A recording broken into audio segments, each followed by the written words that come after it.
Tayong alam, nagsimula tayo, wala tayong nalalaman. Subalit nung tayo po'y tumagal na sa paglilingkod sa ating pinakmamahal na Panginoon, marami na po tayong natutunan. Amen? So dapat, maminamahal kapatid, alam na po natin kung paano po natin gamitin ang salita ng Diyos. Dahil ang salita ng Diyos, ito po ay nagbibigay buhay sa atin ng mga anak ng Diyos. Amen? So ang ating pag-usapan ngayon mga kapatid, bayad tayo sa Bible intake. Ang tamang paggamit, maminamahal kapatid, o uri ng paggamit ng Biblia. So unang-una, mga kapatid, ang sabi po ng banal na kasulatan, dito po sa alat po ng Juan, Kapitulo 8, ang talata po ay 47, ganito po ang sinabi. Ang sa Diyos ay nakikinig na salita ng Diyos, dahil dito hindi ninyo dinirinig sapagat kayo hindi sa Diyos. Ang sabi po ng Roma, mga kapatid, Kapitulo 10, ang talata po ay 17, ang pananampalataya ay nanggagaling sa pakikinig at sa pakikinig sa pamamagitan ng salita ni Kristo. Hello. So ang pananampalataya, ang paniniwala, mga kapatid, ay nanggagaling sa pakikinig natin na salita ng ating pinagmamahal na Panginoon, kaya tayo po ay nagkaroon tayo ng pananampalataya. Subalit ang sabi ng Biblia, mga kapatid ko, ang sa Diyos ay nakikinig na salita ng Diyos. Kung ang mga tao ay hindi nakikinig na salita ng Diyos, sila ay hindi ho sa Diyos. Amen? Sa panahon po natin ngayon, maminamahal kapatid, ang dami hong tao na halos ho binabaliwala ang salita ng Diyos. Halos ini-ignore nila ang salita ng ating pinagmamahal na Panginoon. Yung mga panawagan ng Diyos, mga kapatid, ay binabaliwala ho ng tao. So tandaan po natin mga kapatid, kung tayo po ay totoong anak ng Diyos, totoo tayong mananampalataya, at totoong kilala natin ang Diyos, dapat po tayo po ay manahan at manatili sa salita ng ating pinagmamahal na Panginoon. Nililinaw ko po mga kapatid, hindi natin kailangan ang relihiyon. Kailangan natin ay si Kristo. Amen? Dahil kung pasukan man natin lahat ng relihiyon at hindi naman po tayo nakikinig na salita ng Diyos, hindi naman natin ginagawa ang sinasabi ng ating pinagmamahal na Panginoon, magiging baliwala ang lahat mga kapatid. Kahit pasukan pa ng tao ang lahat ng relihiyon na nakaregister sa SIC. Ilan po ba nakaregister sa SIC na relihiyon mga kapatid? Nasa 700,000 dito lang po sa Pilipinas. Na nakaregister sa SIC. Maliban pa sa hindi nakaregister. Di ba ang dami? Kung tila ko ba mga kapatid? 700,000. Ang dami niyan. Pasukan ba niya ng lahat ng tao mga kapatid? O kahit pa ang lahat ng tao adlaw-adlaw tuwing linggo mga kapatid pupunta pa sa simbahan kung hindi naman nakikinig na salita ng Panginoon physically present, mentally absent. Sabi ng Biblia, hindi ka sa Diyos. Amen? Dahil sa Diyos, nakikinig po talaga yan, mga minamahal kapatid. Ngayon, bagamat nandito ho tayo, tumadalo po ang isang tao, sumasamba ang isang mananampalataya, ang isang Kristiyano, subalit hindi naman niya sinusunod at hindi naman po siya nakikinig na salita ng ating pinagmamahal na Panginoon. Ang sabi ng Biblia, kahit ang kanyang dalangin ay karumalduman sa Diyos. Kahit yung kanyang pananalangin, hindi yung tanggap ng ating pinagmamahal na Panginoon. Bakit? Mismo ang ating pinagmamahal na Panginoon na nagsabi mga kapatid, sumpain ang taong hindi nakikinig. Sa hula na nakasulat sa aklat na ito. Amen? Lahat po tayo masabi personal. Hindi ako galit mga kapatid, baka sabihin galit ako. Hindi ako galit, nagpapaliwanag lang. Amen. So, nilalagyan na po natin mga kapatid ng kunti lang na buhay. Diba? Kahit, diba, pag kasi kumanta, wala sa tono, mga kapatid. Pero, kahit po naman sa tono, lagyan naman natin ng buhay. Amen? Amen. Okay. Ang sabi po, ng banal na kasulatan, dito po sa alat po ng Kawikaan, Kapitulo 28, ang talata po ay 9, ganito po ang sinabi. Siyang naglalayo ng kanyang pakinig sa pakikinig ng kautusan, maging ang kanyang dalangin ay karumalduman. Narinig po ba natin mga kapatid? Hello? Siyang naglalayo ng kanyang pakinig ng kanyang pakinig sa pakikinig ng kautusan. Yung kautusan na sinasabi ko dito, mga kapatid, ito po yung salita ng Diyos. Amen? Kung ngayon, hindi ka nakikinig, inilayo mo ang iyong pakinig, bagamat nandito ka ngayon, pero yung isip mo, yung puso mo, wala naman po talaga dito, mga kapatid. Hindi ho tama ang ginagawa mo. Malinaw ho yan, mga kapatid. Hindi ho tama, kapatid. Amen. Diba? Alam niyo po, mga kapatid, hanga-hanga ko sa ibang mga church na kung saan yung membro po nila, mga kapatid, yung mga kapatiran, yung mga mananampalataya, disiplinado. Amen? Dapat ganun ho tayo, mga kapatid. Dapat disiplinado. Kahit sa upo pa lang. Katanggap-tanggap na. Hindi dapat lagi nakadikwatro. Sa bahay lang ho ginagawa yan. Hello? Amen. Diba? Pag dito po sa simbahan, maminamahal kapatid. At wala po yun, nakaharap ka sa presidente, tapos pag-ganon. Diba? Maganda ho pa yun? Hindi maganda yun. Lalo na hari ng mga hari. Diyos na mga Diyos na may likha ng langit at ng lupa na siyang sinasamba po natin, tapos nakadikwatro ka. Diba? Tapos hindi ho maganda, mga kapatid, yung ating postura. Okay, mga gwapo nga tayo, mga kapatid, mga maganda kayo. Tapos hindi naman po may pipinta yung mukha natin, ang hirap ipinta. Kasi iba na yun. Diba? So kinakailangan, mga kapatid, dahil nakaharap tayo sa Panginoon, sumamba tayo sa Diyos, dapat po masaya. Amen? Amen. So paano po natin, mga minamahal kapatid, gagamitin po ang salita ng ating pinagmamahal na Panginoon, ang paggamit ng salita ng Diyos, unang-una, hear the Word of God. Kailangan po natin pakinggan. Hello? Kailangan po natin pakinggan ang salita ng Diyos. Yun po ang unang puntos po natin, maminamahal kapatid. Pakinggan po natin ang salita ng ating pinagmamahal na Panginoon dahil nasabi po ng banal na kasulatan, siyang naglalayo ng kanyang pakinig sa pakikinig ng kautusan, maging ang kanyang dalangin. Akala ho natin, mga kapatid, tanggap na ng Panginoon kasi sumasamba naman ako, nakikinig naman ako, pero malayo naman pala yung puso natin sa Panginoon eh. Amen? Malayo naman pala yung puso natin sa mahal na Panginoon. Sabi ng Biblia, yung naglalayo ng kanyang pakinig sa pakinig ng kautusan ng Diyos, ang kanyang dalangin ay karumaldumal sa ating pinakamamahal na Panginoon. Kawikaan, Kapitulo 28, ang talata po ay, anong talata yung Padre Orlando? 28 raw. Ang talata po ay 9. Binasa ko po, mga kapatid. Ngayon, sabi naman po ng Jeremias, Kapitulo 11, ang talata po, mga kapatid, ay ang talata po ay 13, mga minamahal kapatid. Sa aklat po ng Jeremias, Kapitulo 11, ang talata po ay 3, ganito po ang sinabi po ng Biblia. At iyong sabihin sa kanila, ganito ang sabi ng Panginoon ng Diyos ng Israel, sumpain ang taong hindi nakikinig ng mga salita ng tipang ito. Susumpain. Kinakailangan ho, pakinggan po natin. Amen? Pakinggan po natin yung salita ng Diyos. O sino dito inaantok, pagitaas yung kamay? Yung inaantok. Umamin kayo. Tayo-tayo lang naman eh. Hindi ko naman pagsabi sa kanila eh. Di ba?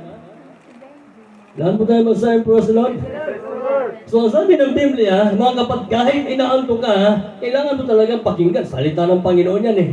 Amen? Kahit hindi maganda yung ating pong kalagayan, kahit may naramdaman ka, kailangan mo talagang pakinggan ang salita ng Diyos sapagat ang salita ng Diyos ay kagamutan sa mga napagbag na diwa. Kagamutan mo yan, mga kapatid, sa mga may karamdaman. Amen? Nais mong gumaling ang karamdaman mo, anong klaseng karamdaman man yan? Appendicitis, pneumocystis? Anong klaseng karamdaman yan, mga kapatid? Appendicitis o pneumocystis? Resitahan kita. Eat the Word of God 3 times a day. Amen? Lahat mo tayo magsabi, praise the Lord. Kung yung sakit mo, appendicitis, yung lagi ka na lang na-open, lagi ka na lang nasasaktan, lagi ka na lang, basta yun, mga kapatid. Salita ng Panginoon, gamot yan. Amen? Para hindi ka na lagi na-open. Yung monocytis, mga kapatid. Ha? Salita ng Diyos din. Paano ba yan gagamitin? Mumutin mo. Iduha, wag. Lulukin mo. Salita ng Panginoon yan eh. Amen? Lagi tayo sa person. Bumanatag mo muna lahat sa ating pinagmamahal ng Panginoon. So, sabi ng Biblia, mga kapatid, at iyong sabihin sa kanila, kailangan talaga sabihin sa kanila. Ha? Sabihin sa mga tao, sabihin sa inyo, na sumpain ang tao na hindi nakikinig ng salita ng Diyos na nakasulat sa aklat na ito. So, ano yung unang puntos natin, mga kapatid? The Word of God. Kailangan mong pakinggan. Kailangan mong makinig. Kailangan mong pakinggan ang salita ng ating pinagmamahalang Panginoon Diyos o ang salita ng Diyos. Amen. So, pangalawa, mga kapatid, read the Word of God. Sino dito yung lagi nagbabasa ng Bible? So, basic lang ho tayo, mga kapatid. Sino dito yung lagi nagbabasa ng Bible? Hello? Read the Word of God. Ang sabi po ng Biblia, maminamahal kapatid, sa aklat po ng Deuteronomio, Kapitulo 17, ang talata po ay 19. Ganito po ang sinabi po ng Biblia. Sa aklat po ng Deuteronomio, Kapitulo 17, ang talata po ay 19. At mamalagi sa kanya ang kanyang, sabi po dito, at mamalagi sa kanya, at kanyang babasahin sa lahat ng mga araw ng kanyang buhay upang siya mag-aral na matakot sa Panginoon niyang Diyos upang isagawa ang lahat ng mga salita ng kautusan ito at ang mga palatuntunan ito. So, ang sabi po dito, mga minamahal mga kapatid, ng pananakasulatan, dapat ho tayo po ay mamamalagi sa Kanya. Mamamalagi sa Kanya, manatili ho tayo sa Panginoon. Amen? At Kanyang babasahin sa lahat ng mga araw ng Kanyang buhay. So, lagi nating basahin. Hello? Amen. Lagi nating basahin ang salita ng Panginoon sa lahat ng ating buhay habang tayo po ay may buhay, mga kapatid. Habang may buhay ang tao, dapat lagi siyang nagbabasa ng salita ng Diyos. Lagi siyang nakikinig ng salita ng Panginoon. Lagi niyang ginagawa, mga kapatid, ang salita ng Diyos. Yun po, mga kapatid. Amen? Ang sabi ng Biblia, mga minamahal mga kapatid, kinakailangan po natin, lagi nating basahin ang salita ng ating pinagmamahal na Panginoon upang siya'y mag-aral na matakot sa Panginoon. So, paano po tayo mag-aaral na matakot sa Diyos kung hindi naman ka nagbabasa ng Bible? Sa pakikinig pa lang, sablay na ho tayo, mga kapatid. Lalo na sa pagbabasa. Alin po ba yung madali? Yung makinig o yung magbasa? Makinig. Mas madali yung makinig. Di ba? Kaya lang, paano ka naman magkakinig na maayos kung inaanto ka? Mahirap po yun, mga kapatid. At paano ka naman magbasa kung busy ka? O sa sunod, presidente na. O, di ba? Kaya, vice ka ngayon. O, vice mayor. Sa sunod yan, mayor na. Lahat po tayo magsahin personal.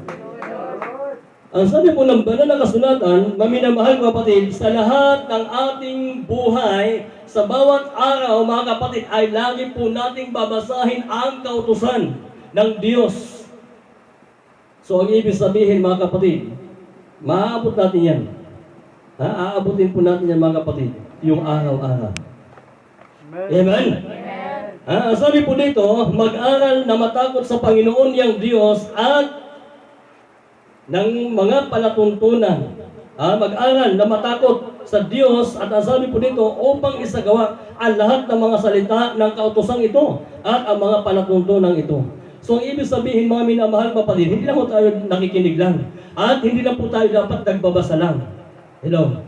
At hindi lang po tayo, mga kapatid, nakikinig lang ng mga kautusan ng ating pinakmamahal na Panginoon, kundi ating isinasagawa ang lahat ng salita ng Diyos na nakasulat sa aklat na ito. Lahat ng palatuntunan ng Panginoon. May sinabi po bang isa lang? Sabi, ang linaw po na sinabi, mga kapatid. Lahat Amen? Lahat ng palatuntunan ng Diyos, lahat na nakasulat sa aklat na ito ng kautusan ng Diyos, ay dapat po natin na ito po ay ating pong susundin. at atin pong isasagawa, mga kapatid. So sabi po ng banal na kasulatan sa aklat po ng Apokalipsis, Kapitulo 1, ang talata po, mga kapatid, ay 3, ganito po ang sinabi po ng Biblia. Sa aklat po ng Apokalipsis, Kapitulo 1, ang talata po ay 3. Mapalad ang bumabasa at nangakikinig ng mga salita ng hula at tumutupad ng mga bagay na nakasulat doon, sapagkat ang panahon malapit na. Ang sabi po ng Biblia, mapalad ang bumabasa at ang nakikinig at ang tumutupad sa hula na nakasulat sa aklat na ito, sapagkat ang panahon ay malapit na. Amen? So sabi ng Biblia, mapalad ka kung ikaw ay nagbabasa. Mapalad ka kung ikaw ay nakikinig. Mapalad ka kung ikaw ay tumutupad ng lahat na nakasulat sa aklat na ito, sapagkat ang pagbabalik ng Diyos ay malapit na. O malapit na. Kunin yung ating hiram na buhay. Dalawa lang huli yan, mga kapatid. Amen? Lahat mo tayo magsabi, praise the Lord. Kasi baka sabihin natin, tumanda na ako. Naubusan na ako ng ngipin hanggang ngayon. Yung sinabi ni brother, na babalik ng Panginoon hanggang ngayon, hindi pa bumalik. Di ba? Dalawa lang po yan, mga kapatid. Kung kunin ng Diyos yung ating hiram na buhay, o babalik ang Panginoon, na tayo po ay buhay pa. Amen? So, ang pinakamahalaga dito, mga kapatid, ating pong inaaral ang salita ng Diyos bago dumating ang araw na kukunin ng Diyos yung ating hiram na buhay, tiyak natin at sigurado po tayo na tayo po ay mapunta sa piling ng Diyos. Ayun po ang isa sa dahilan kung bakit ka naglilingkod sa mahal ng Panginoon. Dahil nais mo na makapasok doon sa langit. Amen. Nais natin na tayo ay maligtas. Ayaw ho natin ng kapahamakan. Sino ba yung gusto na mapahamak? Pakitaas yung pa. Yung gusto mapahamak. Di ba? Lahat kayo ayaw, no? Amen. Ha? Alam ko lahat kayo ayaw. Sino ba yung gusto sa impyerno? Meron ba? Oo. Alam ko lahat kayo ayaw. Ayaw nyo mapunta sa impyerno, iyak na lang ako. Palampakan muna natin ang ating pinagmamahal ng Panginoon. So, sabi po ng Biblia, mapalad ang bumabasa at ang nakikinig at ang tumutupad sa hula na nakasaad sa aklat na ito. So, sabi po ng Biblia, mapalad ka kung ikaw ay nagbabasa, mapalad ka kung ikaw ay nakikinig, at mapalad ka na ikaw na tumutupad ng salita ng ating pinakamamahal na Panginoon. So, dapat, mga kapatid, hindi ka lang doon nakadepende sa ikaw ay nagbabasa. Amen. Amen? O nagbabasa naman ako eh. Hindi ka naman tumutupad. Nakikinig naman ako eh. Pero hindi ka naman sumusunod. Amen. Di ba? Alin po ba yung maganda? Yung nagbabasa o yung nakikinig o yung tumutupad? Tumutupad. Pili ho kayo, mga kapatid. Ano? Ang tumutupad. Kayo may sabi niyan. Pero para sa akin, lahat. Amen? Lahat po tayo magsabi, praise the Lord. Okay lang, pinili lang natin yung pinakamaganda. Kung ano yung pinakamaganda doon sa tatlo, mga kapatid. Pero ang isa sa pinakamaganda doon, yung araw ng pagbabalik ng Panginoon. Amen? Ang sabi po ng banal na kasulatan, mga minamahal kapatid, oo na po, hear the word of God. At ang pangalawa, read the word of God. At ang pangatlo, mga kapatid, study the word of God. So lagi ho tayo dapat lagi-study. Ano ba yung study? Brother Landon? Ha? Ano yan? Ano ba yung study? Sino yung makasagot? Pakitaas yung kamay. Ha? Pag-aaral. Okay. So, lagi kang mag-aaral. So, paano ka nag-aaral? Kung lagi ka nag-aaral, kailangan lagi ka nagbubukas ng Biblia kasi Biblia po, mga kapatid, ang ating pinag-usapan. Amen? Study the Word of God. So, pag-aralan natin lagi ang salita ng Diyos. Meron po ba yan sa Bible? Saan? Okay. Wag na lang. Okay, ang sabi po ng banal na kasulatan, mga kapatid, dito po sa aklat po ng Gawa, Kapitulo 17, ang talata po ay 11. Ganito po sinabi ng Biblia, sa aklat po ng Gawa, Kapitulo 17, ang talata po ay 11. Ngayon lalong naging marangal ang mga ito kaysa mga taga-Tesalonika, sapagkat tinanggap nila ang salita ng buong pagsisikap at sinisiyasat sa araw-araw ang mga kasulatan kung tunay nga ang mga bagay na ito. Amen. Hello. Ano ba yung pagsisiyasat? Nagsasaliksik. Ano po ba yung nagsasaliksik? Nagsisiyasat. Nagsisiyasat. Pinaligtad. Nag-aaral. Ang sabi po ng banal na kasulatan, maminamahal kapatid, na mas marangal ang mga taga-Tesalonica dahil po, mga kapatid, kanila pong sinisiyasat ang salita ng Diyos sa araw-araw. Yung mga kasulatan, so ang ibig sabihin, mga kapatid, yung nakasulat sa Bible, sinasaliksik nila talagang hinihimay-himay po nila, mga kapatid, talagang binubuksan nila, binabasa talaga nila. Araw-araw nilang binubuksan ang Biblia, ang kautusan ng ating pinagmamahal na Panginoon, mga kapatid, upang malaman nila kung tunay ba ang sinabi ng Diyos. Amen? Kasi baka magulat na lang kayo. Pag may nagtuturo dito ng giving, mga kapatid, magugulat na lang kayo, nagtuturo naman ng giving. Sa Bible ba yan? Nakakain ba yan? Diba? Minsan, ang ilan sa atin, nagugulat pa eh. Pagbibigay ng igapo, ba yan sa Biblia? Kung lagi mong inaaral ang nakasulat sa Bible, mga kapatid ko, isang tiyak na bagay, hindi ka magiging ignorante. Amen. Amen? Bakit dahil alam mo kung ano ang sinasabi ng Biblia? Lagi kang nagbabasa, lagi kang nagbubulay. Nasabi po ng banal na kasulatan, mga minamahal kapatid, ngayong lalong naging marangal ang mga ito kaysa mga taga-Tesalonica sapagkat tinanggap nila ang salita ng buong pagsisikap. Hindi lang po yung tinanggap lang, mga kapatid. Hindi lang yung sinabing akin na. Kundi ang sabi, mga kapatid, tinanggap nila ng buong pagsisikap. So ngayon, sino-sino po dito, mga kapatid? Ang mga nagsisikap. Yung mga nagsisikap, yun po yung laging laman ng simbahan. Amen. Amen? Yung mga nagsisikap, yun po yung lagi pong nagpupuri sa Panginoon. Lagi nagpapasalamat sa Diyos. Lagi sumasamba sa ating pinagmamahal na Panginoon. Lagi naglilingkod niya sa ating pinagmamahal na Panginoon. Yun po yung mga nagsisikap. Hindi lang po tinanggap, hindi lang po naninig, hindi lang po binasa, kundi nagsisikap, mga kapatid, na ipamuhay kung ano po ang utos ng ating pinagmamahal na Panginoon. Dahil ang gusto nila, sila ay mapunta ng langit. Amen? Lahat po tayo magsabi po sa So, study the Word of God. Ang sabi po ng kawikaan, mga kapatid, susuportahan ko po ito ng mga versikulo, mga kapatid, para po medyo matibay. Amen? Siguro, kung medyo mahina, mga kapatid, nasa inyo na po yan. Amen? Lahat po tayo magsabi po sa Lord. Okay. Ang sabi po ng kawikaan, Kapitulo 2, ang talata po ay 1 hanggang 5. Ganito po ang sinabi ng Biblia. Sa aklat po ng kawikaan, Kapitulo 2, ang talata po ay 1 hanggang 5. Anak ko, kung iyong tatanggapin ang aking mga salita at tataglayin mo ang aking mga utos, na dapat iyong ikigiling ang iyong pakinig sa karunungan at ihilig mo ang iyong puso sa pag-unawa. Oo, kung ikaw ay dadaing ng pagbubulay at itataas mo ang iyong tinig sa pag-unawa, kung iyong hahanapin siya na parang pilang at sasaliksikin mo siyang parang kayamanang natatago, kung magkagayoy iyong mauunawa ang pagkatapos sa Panginoon ay masumpungan mo ang kaalaman ng Diyos.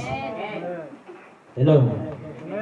Ang sabi po ng banal na kasulatan, maminamahal mga kapatid, ang isang mananampalataya o isang Kristiyano na lagi pong nagbubulay ng salita ng Diyos, lagi pong nag-i-study na salita ng ating pinagmamahal na Panginoon, lalawak ang kanyang pagkaunawa tungkol sa salita ng Diyos. Di ba? Lalawak yung pag-unawa natin tungkol sa salita ng Panginoon. Lalawak yung ating pong kaalaman sa salita ng ating pinagmamahal ng Panginoon. Bakit? Dahil lagi po nating inaaral, lagi po nating pinagbubulay ang salita ng ating pinagmamahal ng Panginoon. Amen? Lahat po tayo magsabi, praise the Lord. Sabi po ng banal na kasulatan, anak ko, kung iyong tatanggapin ang aking mga salita at tataglayin mo ang aking mga utos. So, yung mga tumanggap na salita ng Panginoon, tinataglay nila ang utos ng Diyos. Amen. Amen? Yung utos ng Panginoon, yun po yung gagabay sa atin sa pang-araw-araw po nating pamumuhay. Amen. Lahat po tayo mag-stand for us, Lord. So sabi po, maminamahal kapatid, sa pang-apat, una, hear the word of God.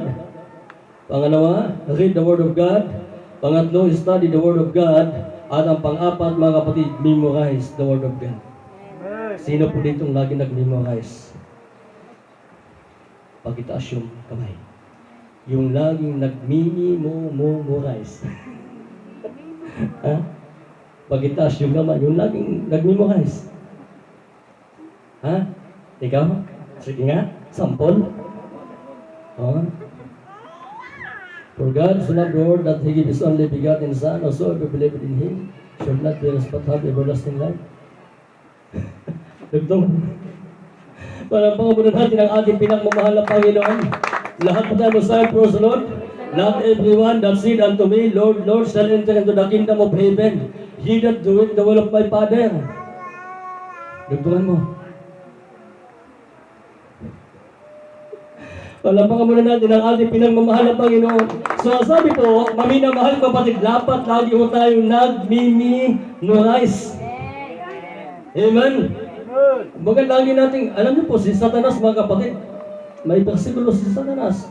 Nag-memorize siya. Nung tinukso niya ang mahal na Panginoon, sabi niya, sige nga, kung ikaw ang anak ng Diyos, gawin mong tinapay ang batong ito. Ano sagot sa kanya ng Panginoon? Satanas, nasusulat, hindi lang sa tinapay nabubuhay ang tao. Nung dinala ni Satanas ang Panginoon doon sa pinakamataas na bundok. At ang sabi niya, mga minamahal kapatid, magpatihulog ka sapagat nasusulat, aalalayan ka at hindi ka matitisod. Alam niyo po kung saan niya mababasa? Yung versikulo na sinabi ni Satanas. Ha? Saan? Juan, about. May kabisado na versikulo si Satanas, mga kapatid, sa lumang tipan pa. Di ba? Ang sabi ni Satanas, sapagat siya nagpipilit sa kanyang mga anghel. Kahit magpatihulog ka dyan, hindi ka matitisod. Di ba? Tinutokso ni Satanas ang ating pinakmamahal na Panginoon. Amen? At ang ginamit niyang versikulo, mga kapatid, ang ginamit niya pong talata na kabisado niya ay awit 91. 11.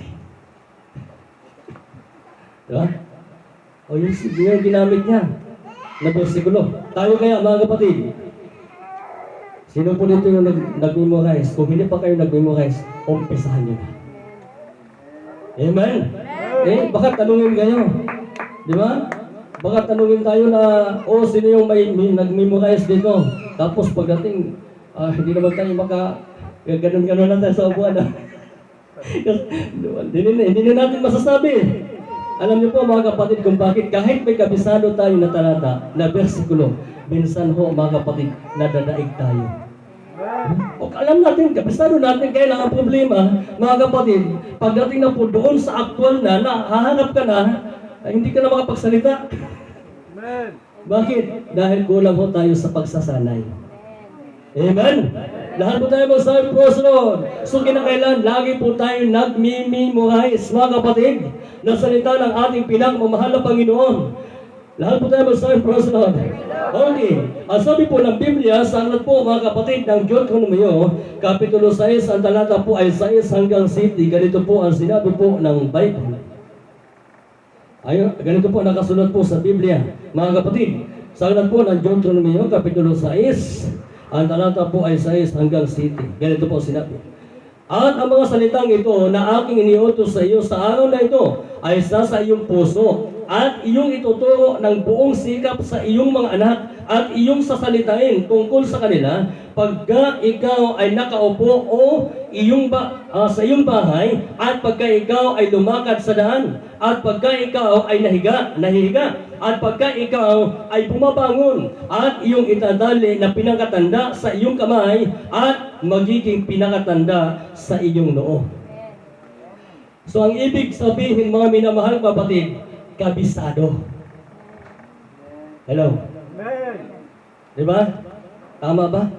Pag nakatali sa noo, ano ibig sabihin? Kabisado mo. Amen?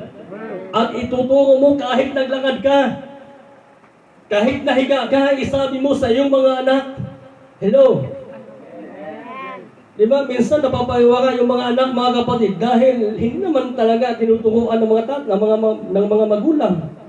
Kaya yung anak, ang nangyari, suporta sila ng suporta, bigay ng bigay sila ng pangailangan ng kailang anak, lumabas, adik naman. Ang resulta, Amen. di ba? Ganun ho ang karamihan, maminamahal kapatid.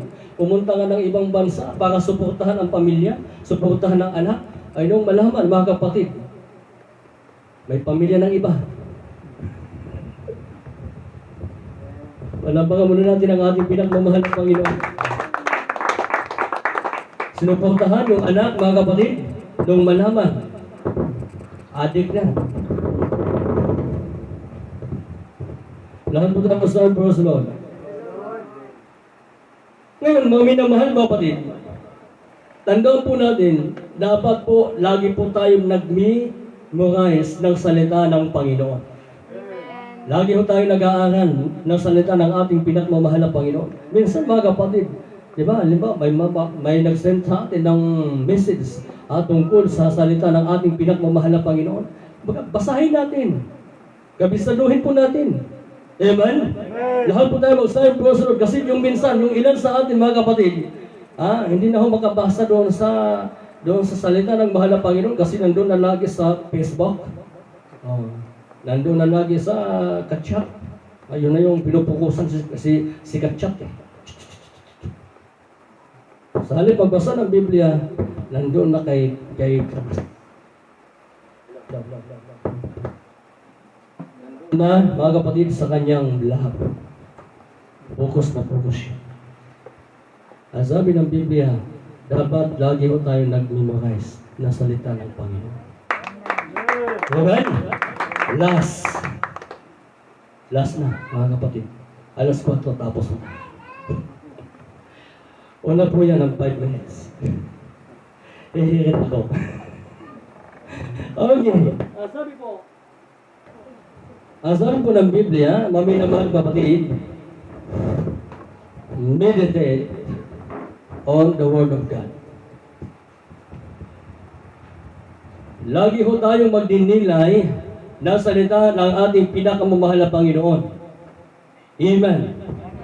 Sino po pa dito yung laging nagdinilay ng salita ng Diyos?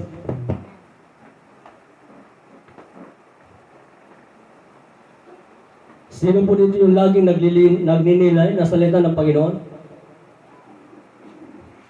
Hello? Sino po dito yung laging nagninilay ng salita ng Panginoon? Pakitaas yung kamay. Ang ibig sabihin, mga kapatid, kahit hindi ka nagbasa ng Biblia, kahit wala ka sa simbahan, kahit saan ka man, lagi kang nakikipag-ugnayan sa Diyos, lagi kang tumatawag sa ating pinagmamahal na Panginoon. Amen? Lagi kang nagninilay-nilay, lagi kang nagbubulay-bulay ng salita ng ating pinagmamahal na Panginoon. At pinanabikan mo lagi ang salita ng ating pinagmamahal na Panginoon dahil alam mo mismo na sa salita ng Diyos magkakaroon ka ng tagumpay. Amen? Lahat po tayo magsabi po sa Lord. Sabi po ng Biblia, mga kapatid, sa ating pong huling talata, so may mga talata pa po sana, mga kapatid, kaya lang yung ating pong oras ay nakipaghabulan sa akin. Medyo napakabilis niya, mga kapatid, kaya dito na po tayo sa panglas. Ang sabi po ng Biblia sa aklat po ng Hosea, Kapitulo 1, ang talata po ay 8. Ang sabi po dito ng Biblia, mga kapatid, ang aklat na ito ng kautusan ay huwag maiwalay sa iyong bibig, kundi iyong pagbubulayan araw at gabi upang iyong masunod na gawin ang mga ayon sa lahat na nakasulat sa aklat na ito. Nakasulat dito, sapagkat kung magkagayoy iyong pagiginhawain ng iyong lakad, at kung magkagayoy, magtatamo ka ng mabuting kawakasan. Amen. Meditate. Hello. Lagi ho tayo mga minamahal kapatid na magbubulay-bulay, magninilay-nilay ng salita ng ating pinakmamahal na Panginoon. Nasabi po ng Biblia, mga kapatid, ang sabi po ng Biblia, ang aklat na ito ng kautusan, yung sinasabi po ang Bible, ang aklat na ito ng kautusan ay huwag mahiwalay sa inyong bibig. Huwag po talaga mga kapatid, hindi po sinabi na humiwalay. Ang sabi po, huwag mahiwalay sa inyong bibig yung salita ng Diyos. Amen. Amen? Amen? Huwag mahiwalay sa ating bibig yung salita ng Panginoon, kundi atin itong pagbulayan araw at gabi para ating masunod ang lahat na nakasulat dito. Ang ibig sabihin pala, mga kapatid ko, hindi na pala talaga dapat nagbabasa lang. Hindi na po talaga dapat pala nakikinig lang. Amen? Amen. Kundi pala, ang sabi po ng Bible, mga minamahal kapatid, na dapat sinasaliksik natin lagi, dapat lagi po nating ninilay-nilay, lagi po natin pinagpupulay-pulay ang mga nakasulat sa aklat na ito para tayo po ay magkaroon, mga kapatid, ng mabuting kawakasan. So ang sabi ng Bible, good success. Ang pagiging success, mga minamahal kapatid, hindi yung naging success na, nagtagumpay ka na sa pag-aaral mo, nagtagumpay ka na sa iyong trabaho. Hindi yan. Hindi yan ang success na sinasabi ng Biblia. Ang success na sinasabi ng Biblia, ikaw ay nasa piling ng Diyos. Amen. Amen? Ang sabi ng Biblia, makamtan mo man ang kahangyaan ng sanlibutan. Makamtan mo man ang kagandahan ng sanlibutan. Ngunit wala ka naman kay Kristo, wala ka naman sa Panginoon, wala kang mapapakinabang kapatid. Paghihirap lang. Alam niyo ho, mga minamahal kapatid, lagi po natin sinasabi yan, hindi masama ang gumanda ang buhay. Hindi masama na makapagtapos ng pag-aaral. Hindi ho masama, mga kapatid, na makapagtrabaho ng magandang trabaho. Pero, kung yun ang naging dahilan para mahiwalay ka sa Panginoon, masama ho yun. Amen. Amen? Hindi masama yan na yumaman ka. Mas maganda kung yumaman ka, kasama mo ang Panginoon. Kasi pagkasama mo ang Panginoon, naging tapat ka sa kakaunti, at maging tapat ka sa marami, mas malaki pa ang ipamamahala sa iyo ng Panginoon. Amen. Amen? Lahat po tayo mag-start first, Lord. Amen? Kung binasa po ninyo yung aking pong sinabi kanina, mga kapatid, sa giving. Kung yun po yung binasa, nandun po, mga minamahal kapatid. Malinaw po ang ending, at malinaw po ang sinabi ng Bible. Amen? Amen. Ipamamahala sa iyo dahil naging tapat ka sa 5. Ipamamahala sa iyo ng Diyos ang pinakamalaking kayamanan. Amen. At dahil naging tapat ka sa 2, ipamamahala sa iyo ng Panginoon ang tunay na kayamanan. Tunay na kayamanan, hindi po peke. Amen. Hindi po nasusunog na kayamanan, mga kapatid. Hello? Lahat po tayo masabi po sa Lord. Ang mana na ibibigay sa inyo ng Diyos, ibibigay sa atin ng Diyos, hindi po nasisira, hindi kinakalawang at hindi ninanakaw. Di ba? Hindi masisira yan, mga kapatid. Yung mana na ibibigay sa inyo ng Panginoon. Kung tayo po ay makapasok sa langit. Amen. Sabi ng Biblia, magpilit kayo magsipasok sa makipot na pintuan, sapagkat maluwang ang pintuan patungo sa kapahamakan, at makitid ang daan patungo sa buhay. At ang sabi ng Biblia, kakaunti lang ang nakasumpong dito. Amen. Hindi ho marami, mga kapatid, kaunti lang ho. Diba? Naalala niyo po yung isang alagad, nagtanong sa Panginoon, Panginoon, marami ba ang maliligtas? Nagdakot po, mga kapatid, ng buhangin. At niliglig pa. Sabi niya, sa kamay. Yan lang ba, Panginoon, ang maliligtas? Sa kamay lang. Ang ginawa ng Panginoon, niliglig pa. ang natira, kunti na lang. Ang sabi ng Panginoon ganito, kahit gaano karami ang mga anak ni Israel, kakaunti lang ho, mga kapatid, ang maliligtas. Amen? Kahit gaano karami ang tao din sa libutan, mga minamahal, mga kapatid, kaunti lang ang maliligtas. Una na pong palatandaan dyan sa panahon ni Noe. Diba? Ilan na po ang naligtas? 8. Ang tao noon at ngayon, parehas lang. Amen? So tandaan po natin, mga minamahal, mga kapatid, dahil mahal natin ang Diyos, dapat po tayo magpatuloy sa paglilingkod sa Panginoon. Amen? Magpatuloy po tayo at manatili po tayo sa paglilingkod natin sa ating pinakmamahal na Panginoon. Tandaan po natin, kung mahal natin ang Diyos, mahal natin ang Kanya pong banal na salita, magpatuloy po tayo, mga kapatid, sa paglilingkod sa Panginoon. So sa mga oras po ito, mga minamahal, mga kapatid, tandaan po natin yung ating pong pinag-aralan. Unang-una, mga kapatid, hear the Word of God. Pakinggan po natin ang salita ng Panginoon. At ang pangalawa, read the Word of God. Basahin natin ang salita ng Panginoon. Study the Word of God. Pag-aralan po natin ang salita ng Panginoon. Memorize the Word of God. Lagi ho tayo mag-memorize, magkabisado. Amen. At ang panglima, mga kapatid, meditate the Word of God. So lagi ho tayo mag-meditate, mga minamahal, kapatid, na salita ng Panginoon. So ngayon, mga minamahal, kapatid, yung ito po ay ating po may apply sa ating po mga buhay bilang anak ng Diyos. Isang tiyak na bagay. Ang sabi ng Biblia, magkakaroon ka ng mabuting kawakasan. Amen. Purihin po ang ating pinakmamahal na Panginoon. Tayo po lahat, mga kapatid, ay tumayo at tayo po ay aawit sa ating pinakmamahal na Panginoon.